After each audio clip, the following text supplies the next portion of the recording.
18 मार्च 2025 Meerut police station में एक family अपने बेटे की मिसिंग कंप्लेंट लिखाने आती है। वो सब लोग बहुत ही ज़्यादा टेंस लग रहे थे क्योंकि पिछले 8-10 दिन से उनका बेटा कॉल नहीं उठा रहा था और बस मैसेज कर रहा था, जो कि उनके लिए थोड़ा अनयूजुअल था क्योंकि वो यूजुअली कॉल्स पे एक्टिव रहता था। जब ऑफिसर ने मिसिंग पर्सन का नाम पूछा तब उन्होंने कहा Saurabh Rajput. Hello guys, welcome to the new video. Do subscribe our channel and let's dive deep into today's case of murder of our ex-merchant navy officer Saurabh Rajput. Saurabh Rajput का जन्म 15 मई 1995 को शमली, उत्तर प्रदेश के एक मिडिल क्लास फैमिली में हुआ था। सौरभ का बचपन बहुत ही डिसिप्लिन्ड और फोकस था।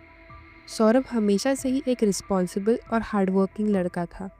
बचपन से ही उनका सपना था मर्चेंट नेवी ज्वाइन करने का। उनकी एकेडमिक परफॉर्मेंस अच्छी थी, लेकिन उनकी सबसे बड़ी क्वालिटी थी सेल्फ डिसिप्लिन और पेशेंस। जब दूसरे बच्चे क्रिकेट या फुटबॉल में इंटरेस्ट ले रहे थे, तब सौरभ डिफेंस और आर्म्ड फोर्स के बारे में रिसर्च करता था। 2012 में जब सौरभ 17 साल का था, तब उन्होंने इंडियन मैरीटाइम यूनिवर्सिटी में एडमिशन लिया।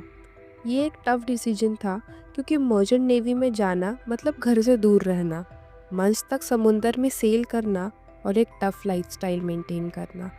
2014 में सौरभ ने अपनी पहली वॉयज स्टार्ट की, एक कार्गो शिप पर जूनियर ऑफिसर की पोस्ट पर। जब उन्होंने पहली बार समुंदर के बीच खुद को देखा तो एक अजीब सी शांति महसूस हुई। 2016 में सौरभ की मुलाकात मुस्कान रस्तोगी से हुई। मुस्कान एक मॉडर्न, एक सेल्फ डिपेंडेंट लड़की थी जो आउटगोइंग और थोड़ी केयरफ्री थी। उसका नेचर सौरभ के सीरियस और रिस्पॉन्सिबल एटीट्यूड से बिल्कुल अलग था, लेकिन शायद यही कॉन्ट्रास्ट उन्हें एक दूसरे की तरफ अट्रैक्ट कर रहा था। दोनों की मुलाकात एक कॉमन फ्रेंड के फंक्शन में हुई। पहली बार मिलने पर ही सौरभ को मुस्कान की कॉन्फिडेंस और बोल्डनेस पसंद आई। मुस्कान ने भी देखा कि सौरभ एक वेल सेटल्ड और स्टेबल और रिस्पॉन्सिबल लड़का है। धीरे धीरे दोनों की बातें होने लगी।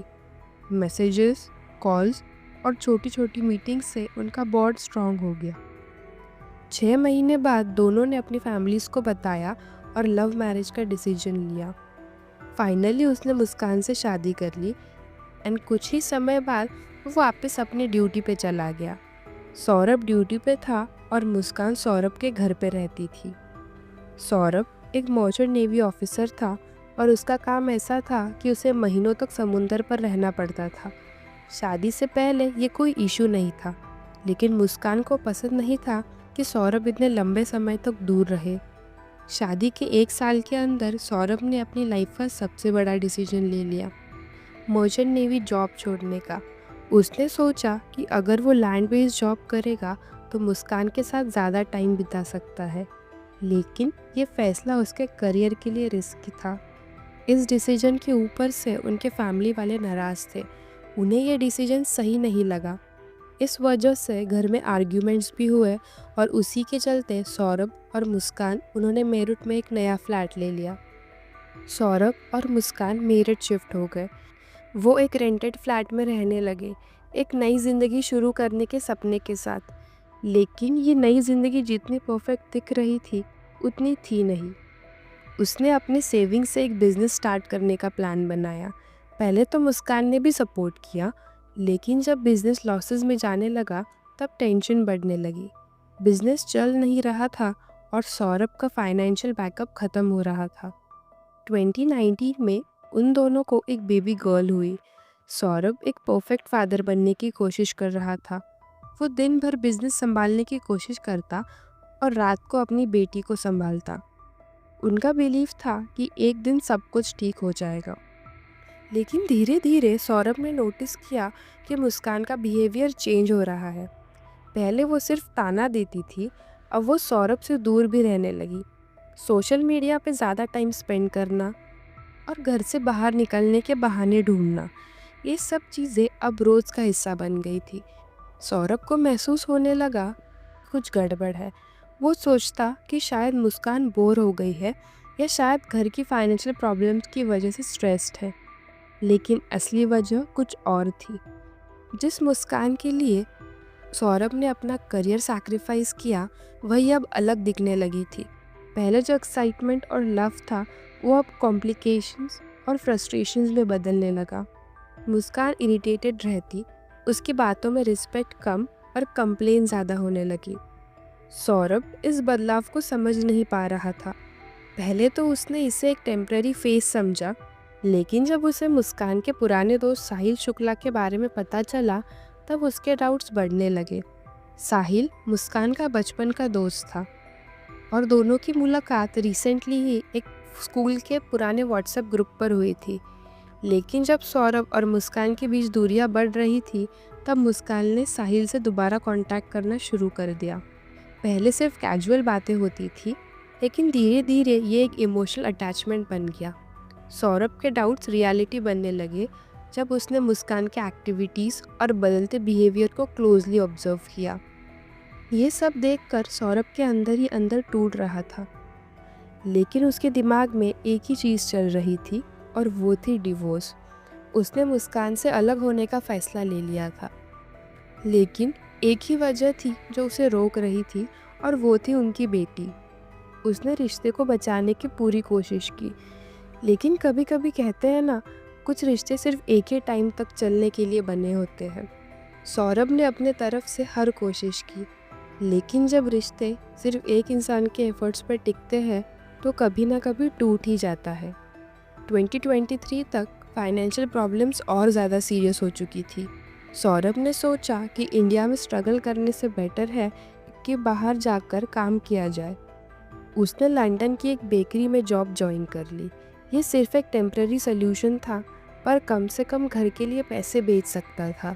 जब सौरभ लंदन चला गया, तो मुस्कान को और ज़्यादा फ्रीडम मिल गई। अब उसे सौरभ का कोई डर नहीं था। वो ओपनली साहिल से मिलने लगी, उसके साथ घूमना, आउटिंग्स और प्राइवेट मीटिंग्स होने लगी। दोनों का अफेयर इतना स्ट्रांग हो गया कि अब मुस्कान को सौरभ की ज़रूरत महसूस ही नहीं होती थी। पहले उसने सौरभ को इग्नोर किया, फिर हेट करना शुरू किया, और धीरे धीरे उसे अपनी ज़िंदगी से हटा देने का सोचने लगी। अभी कुछ थ्योरीज ये भी कहती है कि जब मुस्कान और साहिल का अफेयर चालू था, तब साहिल थोड़ा इमोशनली वीक हो गया था। वो गिल्ट महसूस कर रहा था कि वो एक शादीशुदा औरत के साथ जुड़ चुका है। यही वीकनेस मुस्कान ने अपने प्लान के लिए यूज़ की। उसने एक नया स्नैपचैट अकाउंट बनाया और उसका यूज़र नेम ऐसा रखा जो साहिल को कंफ्यूज कर सके। लेकिन ये सिर्फ एक रैंडम अकाउंट नहीं था, यह अकाउंट था साहिल की माँ का, जिनका ऑलरेडी देहांत हो चुका था। साहिल अपनी माँ से बहुत अटैच था। उसके लिए उसकी माँ सबसे बड़ी ताकत थी, और उनका गुजर जाना कि उसके लिए एक इमोशनल ट्रॉमा था। मुस्कान ने इसी ट्रॉमा को हथियार बना दिया। उसने उस स्नैपचैट अकाउंट से साहिल को मैसेज भेजने लगी, और उसे ऐसा लगने लगा कि जैसे उसकी माँ की आत्मा उसे कह रही हो। उसने मैसेजेस में कुछ ऐसा भेजा कि मुस्कान बहुत अच्छी लड़की है, उससे शादी कर लो। ये मैसेज साहिल के दिमाग पे असर करने लगे। पहले तो उसने इग्नोर करने की कोशिश की, लेकिन जब बार बार ऐसे मैसेजेस आने लगे, तो उसके दिमाग में उस डायरेक्शन में सोचने लगा जो मुस्कान चाहती थी। कुछ मैसेजेस ऐसे भी थे कि सौरभ तुम्हारे रास्ते में आ रहा है और तुम्हें उसे हटाना चाहिए, जो कि क्लियरली ये इंडिकेट करता है कि ये मुस्कान की ही चाल थी। इस स्नैपचैट ट्रिक के ज़रिए मुस्कान साहिल के दिमाग को पूरी तरह से कंट्रोल करने लगी। वो उसकी माँ का नाम यूज़ करके उसका इमोशनल मैनिपुलेशन कर रही थी। सौरभ 2025 की शुरुआत में अपनी बेटी के बर्थडे के लिए इंडिया वापस आने वाला था। उसने सोचा था कि जब वो वापस आएगा, तब मुस्कान के साथ अपना जो भी रिलेशंस था बिगड़ा हुआ, उसको वापस ठीक कर देगा। लेकिन उसे नहीं पता था कि मुस्कान और साहिल ऑलरेडी उसकी मौत का प्लान बना चुके थे। मुस्कान रस्तोगी ने यह मर्डर एकदम सोची समझी प्लानिंग के साथ किया था।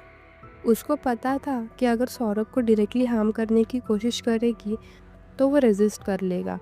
इसलिए उसने एक साइकोलॉजिकल और फिज़िकल ट्रैप सेट किया।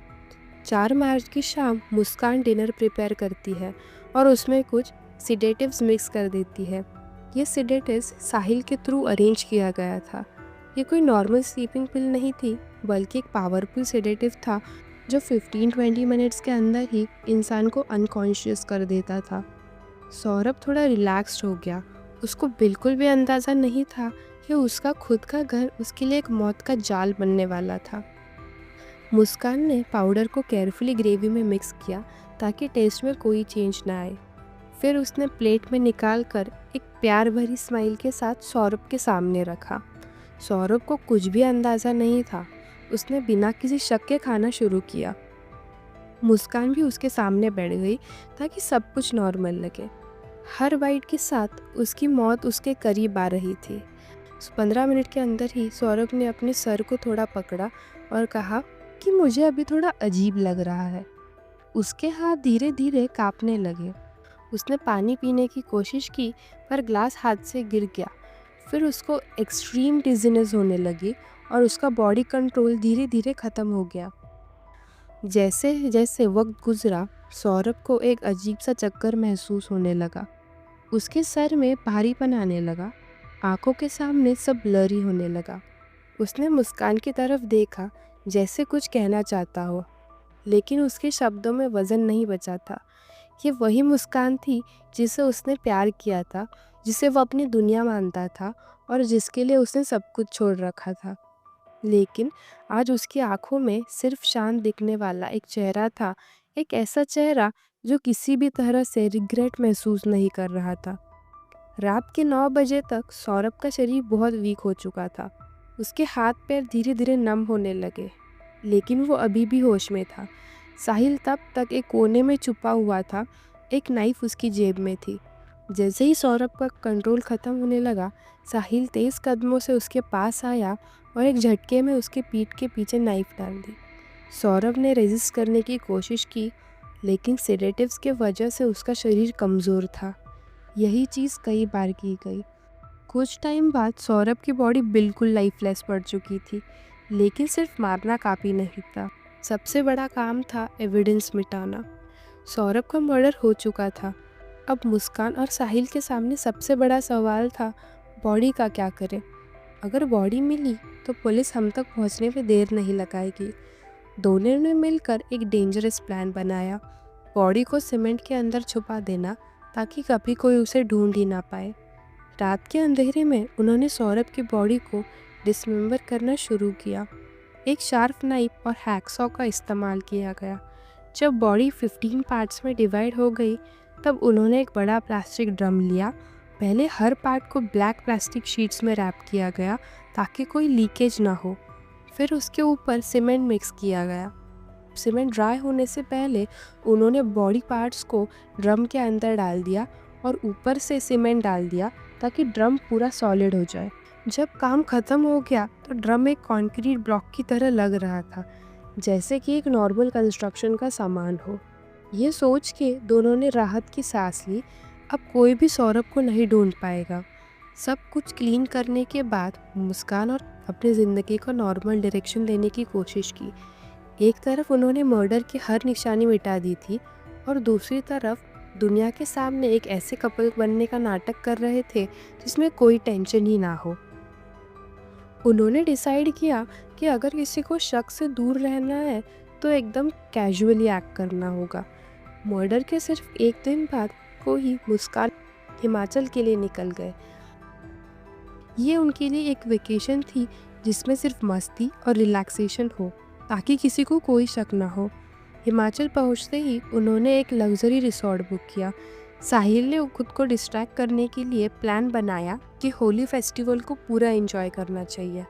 अगले दिन दोनों एक बड़े होली इवेंट में गए जिसमें लाउड म्यूज़िक, ढोल और फुल एंजॉयमेंट था। वो इस बात की कोई गिल्ट नहीं थी कि उन्होंने किसी का मर्डर किया है। वो दोनों अपने ही मस्ती में व्यस्त थे। 8 मार्च को साहिल का बर्थडे था और दोनों ने डिसाइड किया कि इस बार कुछ स्पेशल करना होगा। एक एक्सपेंसिव रिसॉर्ट बुक किया गया जिसमें कैंडल लाइट डिनर और वाइन इंक्लूडेड थी।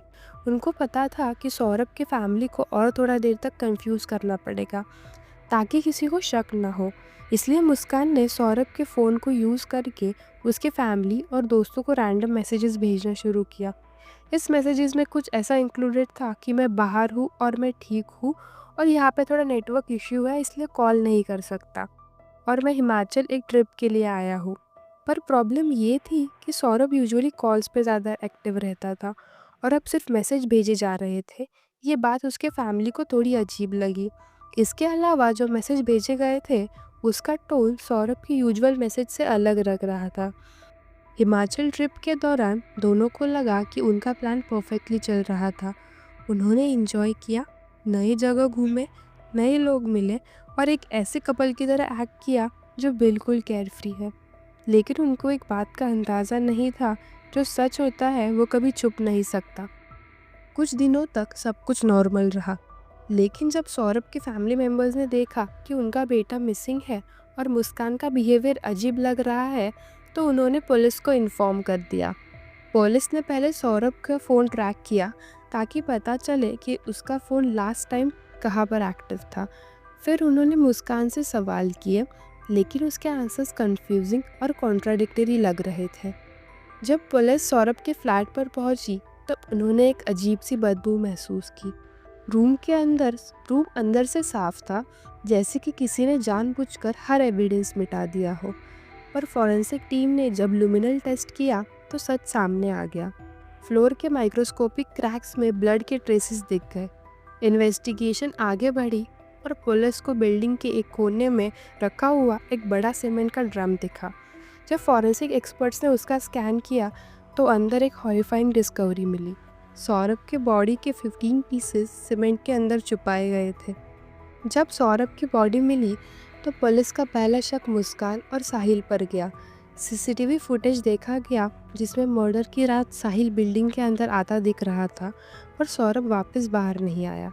फ़ोन रिकॉर्ड से भी और बड़ा क्लू मिला कि मर्डर के बाद सौरभ के फ़ोन से मैसेजेस भेजे गए थे, पर उनकी टाइपिंग स्टाइल अलग दिख रही थी।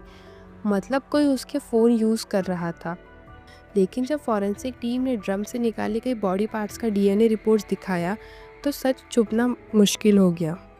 मुस्कान पहले इमोशनल ब्रेकडाउन में चली गई, पर जब पुलिस ने उसकी मैसेजेस, लोकेशन हिस्ट्री और बैंक ट्रांजैक्शन दिखाई तो वो पूरी तरह से टूट गई। कुछ ही घंटों में दोनों ने कन्फेस कर लिया कि उन्होंने मिलकर सौरभ का मर्डर किया और बॉडी सीमेंट के ड्रम में छुपा दी। जिस क्राइम को वो परफेक्ट प्लान समझ रहे थे, वही उनके लिए एक बड़ा नाइटमेयर बन गया। पुलिस जब साहिल के फ्लैट में गई तो वहाँ उन्होंने देखा, वो उसे देखकर हैरान हो गए। दीवारों पर अजीब सिंबल्स बने थे, कुछ तरह के तांत्रिक निशान और ऐसे शब्द जो सिर्फ ऐसी अंधविश्वास या ब्लैक मैजिक वाले इंसान को समझ सकते हैं। मुस्कान रस्तोगी की माँ कविता रस्तोगी ने मीडिया के सामने कहा कि मुस्कान अपनी ज़िंदगी के मामलों पर खुलकर बात कर सकती थी, अपनी फीलिंग शेयर कर सकती थी, तो शायद आज ये नहीं होता। एक माँ के लिए ये सोचना भी मुश्किल है कि उसकी बेटी एक खूनी है। सौरभ राजपूत का ये एक चिलिंग केस एक एग्जाम्पल बन गया कि चाहे क्राइम कितना भी केयरफुली प्लान किया जाए, फॉरेंसिक साइंस और इन्वेस्टिगेशन सच को एक्सपोज ही कर देती है। Thanks guys for watching and we'll meet again with such new cases.